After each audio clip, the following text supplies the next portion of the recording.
उस व्यक्ति ने, जो भी नाम था उसका, उसने कहा फलाने कि आपके जो गुरु महाराज थे वो शरीर पूरा कर गए और उनकी जो 16वीं है, उनका जो अंतिम संस्कार है वो फलानी तारीख को है, और इस आपके पास जो है संदेश आया है, आपको पहुंचना है। मैं आश्रम पे गया था और वहां के लोगों ने मुझे बताया कि उनको संदेश दे देना। वह व्यक्ति क्या हुआ, खड़ा हो गया और झूमने लगा। जो व्यक्ति संदेश लेके गया उसने कहा क्या हुआ भाई, आखिर ऐसा क्यों? उस व्यक्ति ने कहा भाई थोड़ी देर आनंद लेने दो, आप आराम से बैठ जाओ। जब वो आनंद में झूमने लगा, झूम लिया, जब उसे पूर्णतः आनंद आ गया तो उसने कहा कि क्या पूछ रहे थे अब बताओ।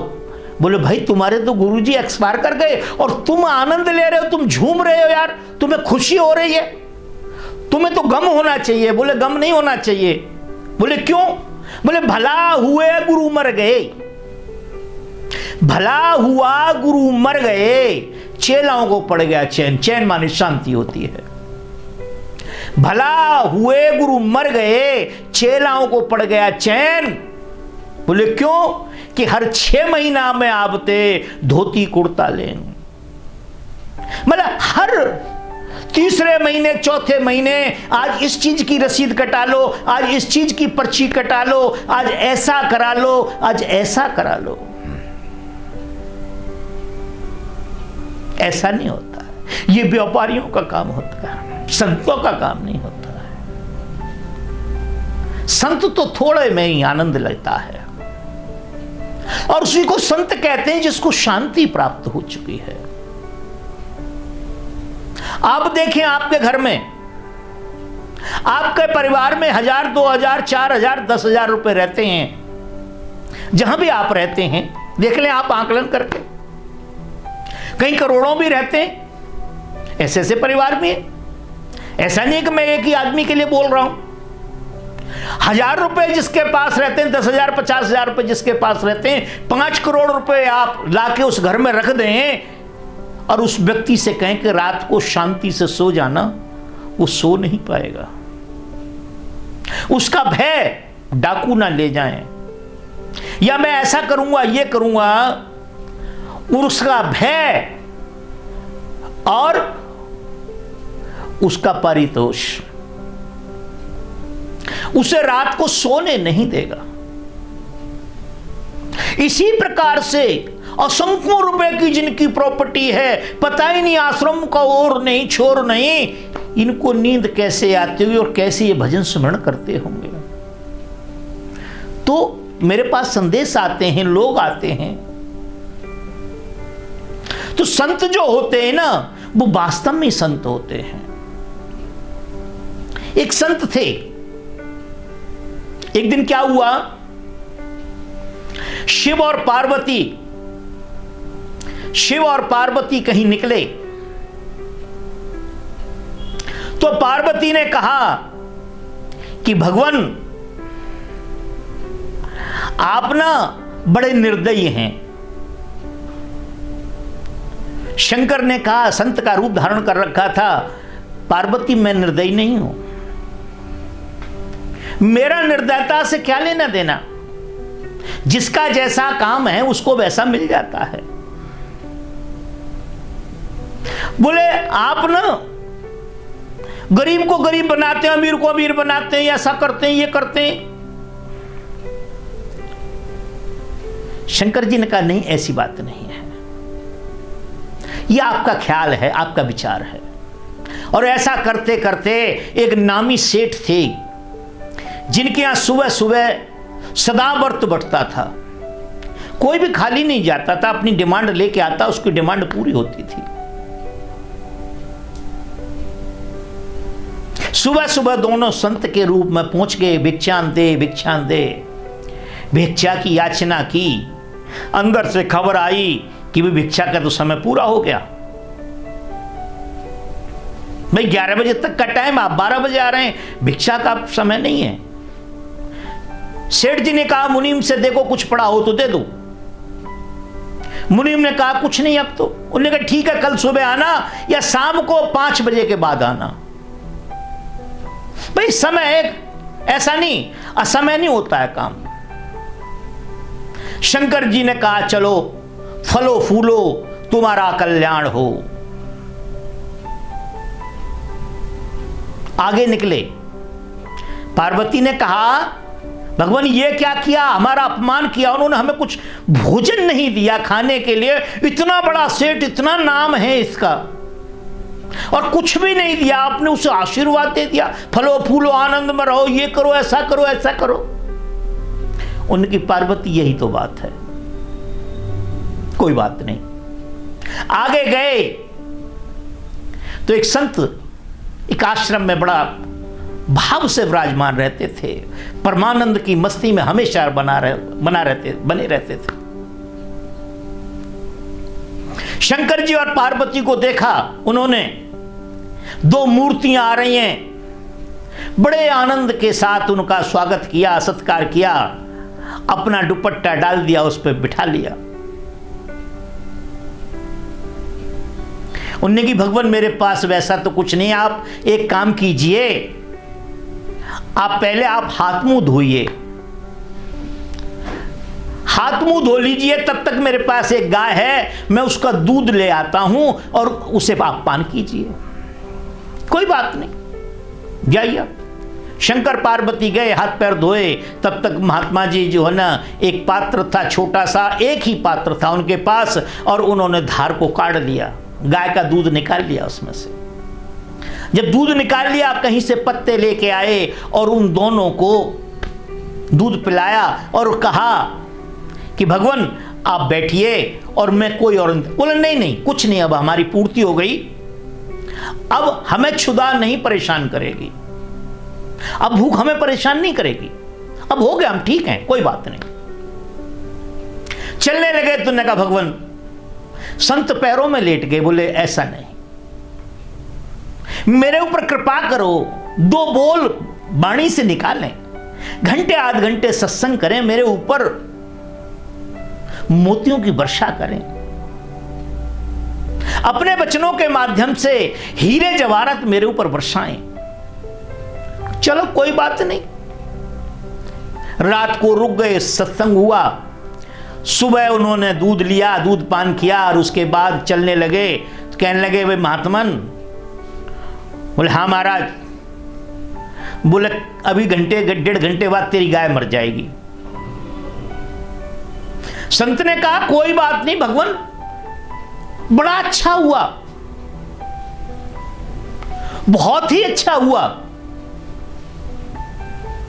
क्योंकि ये गाय भी मुझे परेशान करती थी। कई बार मेरा मन जो है इस गाय के अंदर भी फंस जाता था, इसको पानी पिलाना है, इसका दूध निकालना है, इसका ऐसा करना, ये करना है। शंकर और पार्वती ने कहा भाई जो हकीकत थी वो बात हमने बता दी, और वह संत जो है ना बड़े आनंदित हो गए और समाधि लगा के बैठ गए। शंकर पार्वती चले आए। जब आ गए तो उन्होंने रास्ते में पूछा कि जिसने हमारा अपमान किया था, जिस सेठ ने हमें कुछ नहीं दिया, उन्होंने कहा फलो फूलो आनंद करो तू, और जिसने हमारी 2 दिन सेवा की और आपने उसे वरदान दे दिया कि तेरी गाय मर जाए या मर जाएगी, ये कहां की तुक है। शंकर जी हंसने लगे, कहने लगे पार्वती यही तो समझ की बात है। वो माया में इतना अंधा हो रहा है, वो सेठ अपनी प्रशंसा में इतना अंधा हो रहा है कि उसे अच्छे बुरे का ज्ञान नहीं रहा। तो कोई बात नहीं, मैंने उसे आशीर्वाद दिया और फलो फूलो। और फलो फूलो का मतलब यह है कि इसी प्रकार से रहो तो आप अपने आप नरक पहुंच जाना। और इस संत का अंतिम समय है,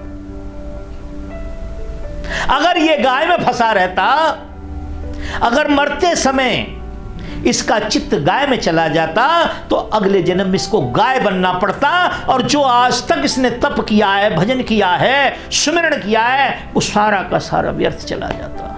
अंतमति सोगति, अंत में जिसके भाव में जैसा होता है मनुष्य वैसा हो जाता है। तो उन्होंने कहा, हे पार्वती, संतों की यह बड़ाई है, संतों की प्रशंसा हम ऐसे ही नहीं करते हैं, संतों की प्रशंसा हम ऐसे ही नहीं करते हैं। संत प्रशंसा के योग्य हैं, संत उसके योग्य हैं। तो कहने का भाव यह है, हनुमान जी लंका में जाते हैं और विभीषण से मिलते हैं। विभीषण राम का हालचाल पूछते हैं, तो जैसे ही हनुमान जी बोलते हैं विभीषण बड़े आनंदित हो जाते हैं और उनके मुखारबिंद से एक चौपाई निकल जाती है, अब मोय भा भरोस हनुमंता, और बिन हरि कृपा मिले नहीं संता। बिना प्रभु की कृपा से, बिना उस मालिक की कृपा से, बिना उस परमानंद की कृपा से संत की प्राप्ति नहीं होती है, संत का दर्शन नहीं होता है।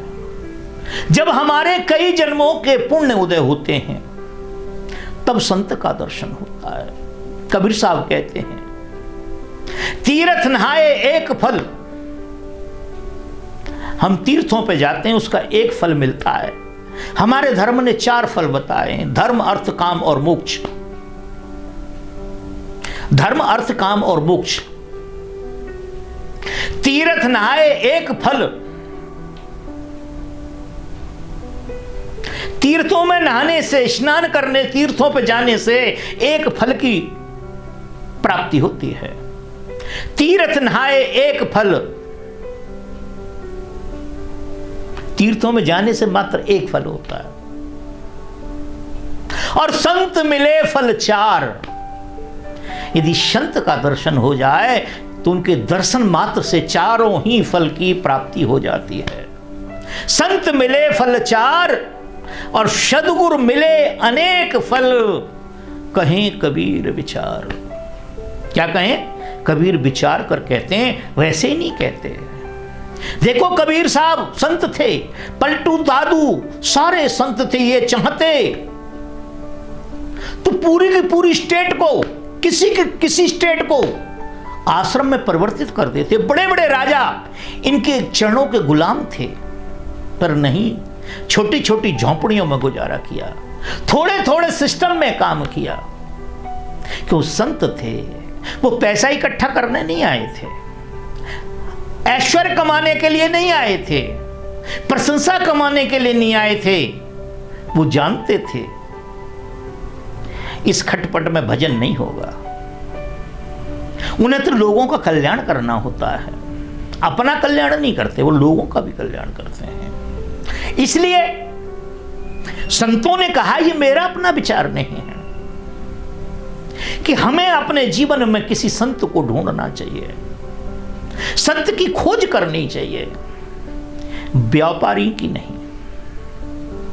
व्यापारी कुछ नहीं देगा, व्यापारी हमेशा प्रॉफिट के लिए काम करता है और संत हमेशा घाटे का काम करता है। तो हमें क्या करना चाहिए? इस जीवन काल में संत को ढूंढना चाहिए। और संत की एक छोटी सी पहचान है, बहुत छोटी सी पहचान है, जो तू ही तू कर रहा है, हर इशारा परमेश्वर की तरफ है, हर इशारा परमेश्वर की तरफ है।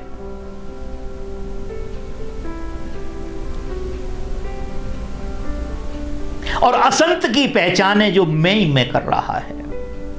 मैंने ऐसा कर दिया, मैंने ऐसा कर दिया, मैंने ये कर दिया, ये कर दिया, ऐसा कर दिया, ये कर दिया, वह असंत है।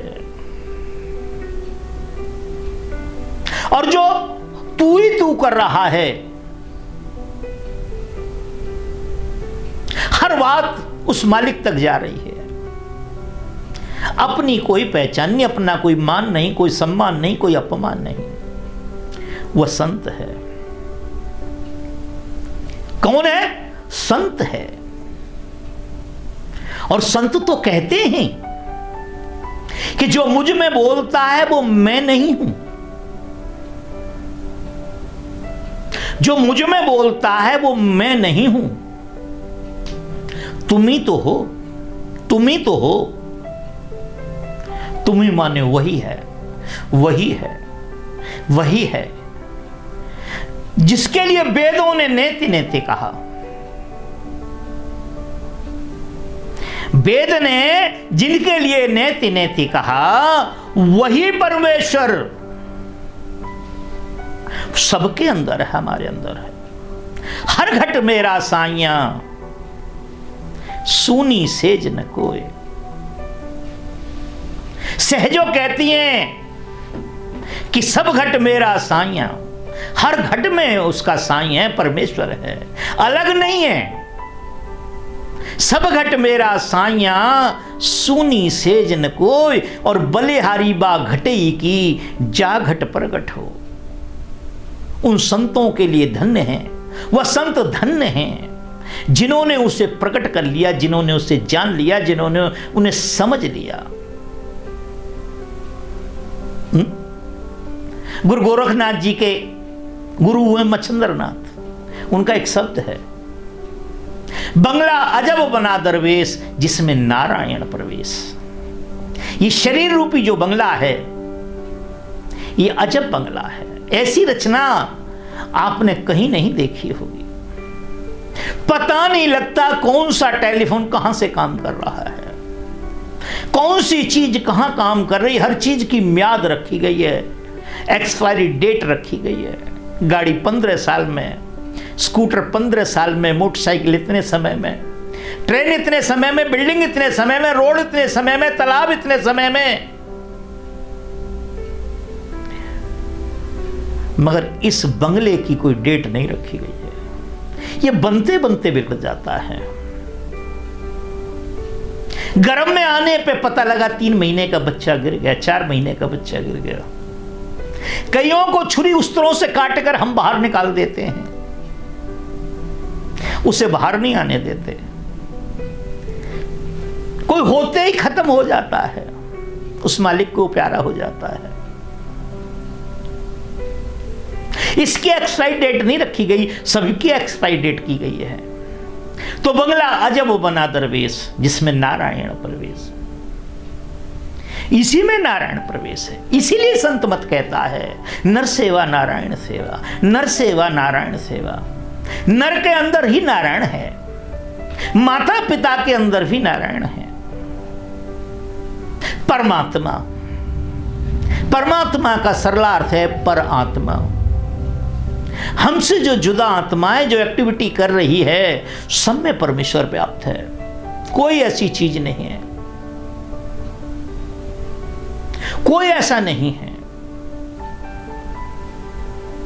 जिसको कि आप ये समझें जो पराया हो। सबसे कर लो प्रेम, जगत में कोई नहीं पराया, कोई पराया नहीं है। कोई आपका शत्रु नहीं है, कोई मेरा शत्रु नहीं है। मेरे विकार, मेरा मन, मेरी इच्छाएं ही मेरा मित्र है। मेरी आदतें मेरी मित्र हैं और मेरे आदत ही मेरे शत्रु हैं। मेरी जो समझ में आया मैंने आपको कहा, और जो रह गया हो दोबारा आप प्रश्न करना, हो सकता है उसका भी उत्तर दिया जाए। धन्यवाद।